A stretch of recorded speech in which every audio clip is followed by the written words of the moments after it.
بسم اللہ الرحمن الرحیم۔ غیر مسلم قیدیوں سے اعلیٰ درجے کا حسن سلوک۔ مسلمانوں نے قیدی افراد کے ساتھ بھی غیر معمولی اعلیٰ درجہ کے حسن سلوک کی ایک سنہری تاریخ مرتب کی ہے۔ حالانکہ قیدی افراد جنگی مجرم سمجھے جاتے ہیں، ان کے ساتھ نہایت وحشت ناک بہیمانہ سلوک کیا جاتا ہے، لیکن اسلام نے ان کے ساتھ اخلاقی برتاؤ کا انتہائی اعلیٰ نمونہ پیش کیا۔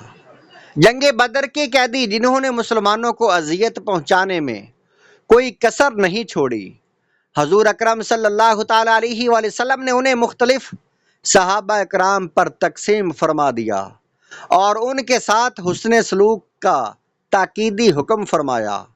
چنانچہ ابو عزیز بن عمیر جو مشرکین کے علمبردار تھے، وہ کہتے ہیں مجھے ایک انصاری صحابی کے حوالہ کیا گیا۔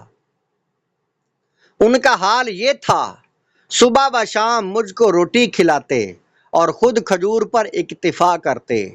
اگر ان کے اہل خانہ سے کسی کو روٹی کا ایک ٹکڑا بھی ملتا تو وہ مجھ کو دے دیتے اور خود اس کو ہاتھ بھی نہ لگاتے۔ اس قدر حسن سلوک پر مجھے حیا آتی تھی۔ سبل الہدا والرشاد، جلد نمبر 4 صفحہ نمبر 66۔ مسلمان غیر اسلامی ملک کے لیے مفاد کا ضامن۔ کسی بھی غیر اسلامی ملک میں مسلمان کا وجود اس ملک کے مفاد میں ہوتا ہے۔ وہاں کے باشندگان کو مسلمانوں سے کوئی ضرر و نقصان بالکل نہیں پہنچتا۔ مسلمان غیر مسلم ملک میں بھی فساد و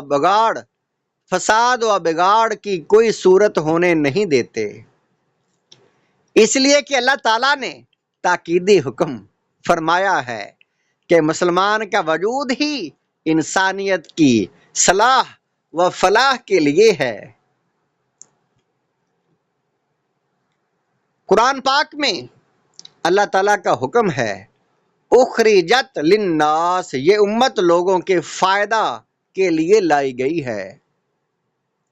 اس میں مسلم اور غیر مسلم کی کوئی تفریق نہیں، بلکہ آیت کریمہ کی کلمات سے یہ معلوم ہوتا ہے کہ انسانیت کے حوالہ سے مسلمانوں سے غیر مسلم افراد کو زیادہ سے زیادہ فائدہ پہنچنا چاہیے۔ یہی وجہ ہے کہ مسلمانوں نے اسلام کو تلوار سے نہیں پھیلایا، بلکہ صرف اور صرف اخلاق و کردار سے پھیلایا ہے، اور جب کبھی تلوار چلائی گئی تو صرف اور صرف اسلام کے دفاع، فساد کو مٹانے، امن کو قائم کرنے، عہد کو پورا کرنے اور بربریت و جارحیت کا خاتمہ کرنے کے لیے ہی چلائی گئی۔ برادران اسلام، اسلامی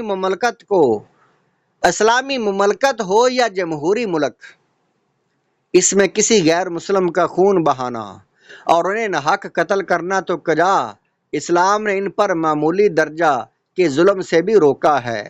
نبی رحمت رسول اکرم صلی اللہ تعالی علیہ وآلہ وسلم نے معاہدہ کیے ہوئے غیر مسلم کے ساتھ ظلم و زیادتی کا برتاؤ کرنے پر کس قدر شدید وعید بیان فرمائی ہے، اس کا انداز سنن ابو داؤد کی اس مبارک حدیث شریف میں ہوتا ہے۔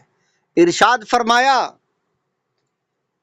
الا من ظلم معاہدا او انتقصہ او کلفہ فوق طاقتہ او اخذ منہ شیئا بغیر طیب نفس فانا حجیجہ یوم القیامہ۔ سنن ابو داؤد حدیث نمبر 3054۔